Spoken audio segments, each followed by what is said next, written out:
Itu insya Allah juga akan maju di pilkada provinsi. Kemudian yang sekarang sedang proses itu adalah Kalimantan Timur. Ini semua yang akan maju ini adalah kader. Adapun di wilayah yang non kader, yaitu Jawa Tengah dan Jawa Timur, kebijakan kami adalah walaupun bukan kader, tapi struktur harus bekerja full seperti kalau yang dicalonkan itu adalah kader.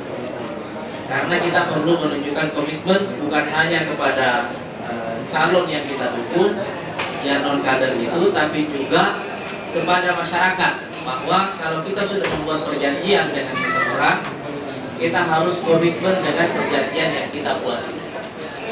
Selain itu juga berguna untuk menunjukkan keyakinan kami bahwa pemimpin atau calon yang kita dukung ini walaupun non kader, tapi kami percaya insya Allah bisa melakukan perbaikan yang signifikan di dalam wilayah yang akan dipimpin. Jadi itu kebijakan dasarnya. Jadi insya Allah saya mengharapkan nanti insya Allah kader PKS di Jawa Tengah dan Jawa Timur bekerja keras seperti kalau yang mereka calonkan itu adalah kader sendiri. Untuk menunjukkan komitmen kita kepada calon, komitmen kita juga kepada masyarakat. Dan insya Allah saya akan mengunjungi daerah-daerah di mana pilkada ini akan. Tapi sebagai presiden PKS sekarang, pilkada-pilkada ini semuanya merupakan proses yang berlangsung sampai kepada proses puncak nanti, yaitu pemilu legislatif. Misi saya sebagai presiden PKS itu adalah memenangkan PKS dalam pemilu legislatif masuk 3 besar. Allah Akbar. Adapun setelah itu soal pilpres sampai sekarang saya belum memikirkan. Fokus saya hanya fokus ke pemenangan.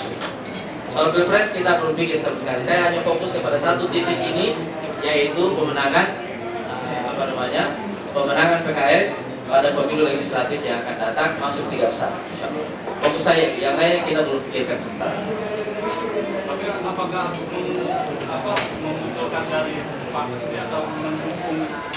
Belum, kita belum pikirkan sama sekali. Sekarang fokus kami memenangkan pilkada yang dekat, kemudian setelah itu fokus ke pemilu legislatif, itu dulu. Yang terjadi setelah itu nantilah kita pikirkan. Pak, mengenai Banten yang sudah 2 kali keikut sertaan PKS dan selalu kalah, barangkali ada strategi sendiri dari Pak Anies? Kalau menang kalah ini kan peristiwa biasa dalam pilkada ya, bukan cuma Banten yang sudah kalah 2 kali. Iya.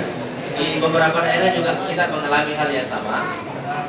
Jadi peristiwa menang kalah ini peristiwa biasa.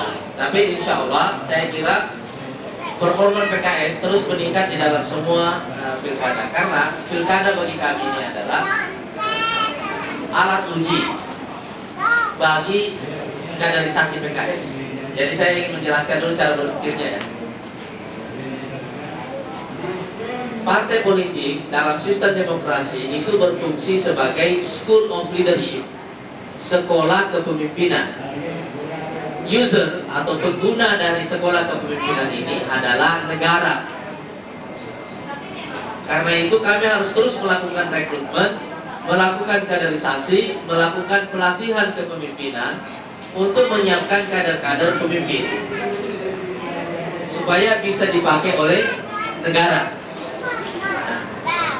Alat uji dari kaderisasi ini itu adalah pilkada dan pemilu legislatif. Karena kalau kita bicara negara, sebagiannya nanti ke lembaga legislatif, sebagiannya ke lembaga eksekutif. Alat uji dari hasil ini semuanya itu adalah pilkada-pilkada dan pemilu legislatif. Jadi kalau misalnya kami maju dan kemudian kalah, itu tetap berguna bagi kami untuk melakukan evaluasi, perbaikan dalam cara kami melakukan pelatihan kepemimpinan. Mungkin masih ada yang kurang, yang membuat kader kami belum terlalu diterima oleh publik, di mana mereka melakukan kompetisi, dan itu akan menjadi masukan bagi kami untuk melakukan perbaikan. Jadi akan datang, insya Allah kita akan terus maju lagi, insya Allah kita akan terus maju. Kalau bukan yang pertama menang, yang kedua mungkin yang kedua, mungkin yang ketiga, insya Allah kita adu nasib aja terus. Insya Allah. Pak, saya dari Banten Post Nevi mau bertanya, kalau kita lihat di partai-partai lain seperti Partai Sibiru banyak merekrut caleg dari artis atau biasa kita panggil caleg cabutan. apakah hal ini bakal terjadi di PKS buat calon 2014? Bagi kami, artis atau non artis itu sama saja. Karena yang penting bagi kami itu adalah proses kaderisasi dulu. Gitu ya. Proses kaderisasi yang memungkinkan orang itu layak memimpin negara, layak masuk ke lembaga negara. Karena itu fokus kami adalah mereka yang telah melalui proses kaderisasi yang panjang. Itu dulu yang kita fokus.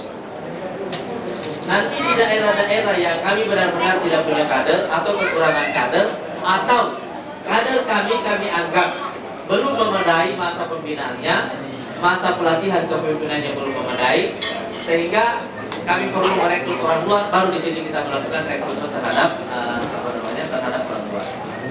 Itu kebijakan dasarnya. Jadi ini bukan masalah artis atau bukan artis, buat kami itu sama saja. Oke, cukup ya.